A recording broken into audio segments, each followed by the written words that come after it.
पापांकुशा एकादशी। युधिष्ठिर ने पूछा, मधुसूदन, अब आप कृपा करके यह बताइए कि आश्विन के शुक्ल पक्ष में किस नाम की एकादशी होती है और उसका महात्म्य क्या है। भगवान श्री कृष्ण बोले, राजन, आश्विन के शुक्ल पक्ष में जो एकादशी होती है वह पापांकुशा के नाम से विख्यात है। वह सब पापों को हरने वाली, स्वर्ग और मोक्ष प्रदान करने वाली, शरीर को निरोग बनाने वाली तथा सुंदर स्त्री, धन तथा मित्र देने वाली है। यदि अन्य कार्य के प्रसंग में भी मनुष्य इस एकमात्र एकादशी को उपवास कर ले तो उसे कभी यम यातना नहीं प्राप्त होती।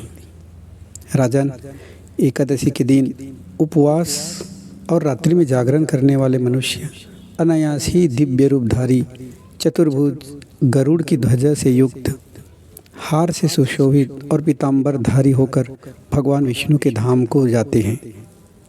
राजेंद्र, ऐसे पुरुष मातृपक्ष की 10, पितृपक्ष की 10 तथा पत्नी के पक्ष की भी 10 पीढ़ियों को उद्धार कर देते हैं। उस दिन संपूर्ण मनोरथ की प्राप्ति के लिए मुझ वासुदेव का पूजन करना चाहिए। जितेंद्रिय मुनि चिरकाल तक कठोर तपस्या करके जिस फल को प्राप्त होता है वह फल उस दिन भगवान गरुड़ ध्वज को प्रणाम करने से ही मिल जाता है।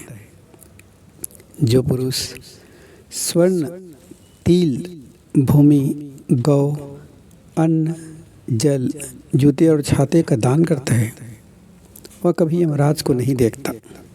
हे निश्रेष्ठ, दरिद्र पुरुष को भी चाहिए कि वह स्नान, जप, ध्यान आदि करने के बाद यथाशक्ति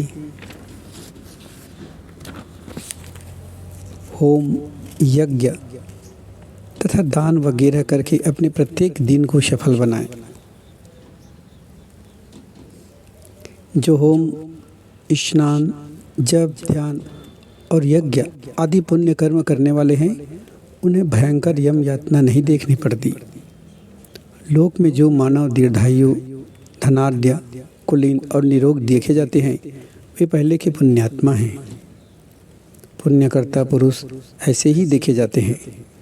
इस विषय में अधिक कहने से क्या लाभ। मनुष्य पाप से दुर्गति में पड़ते हैं और धर्म से स्वर्ग में जाते हैं।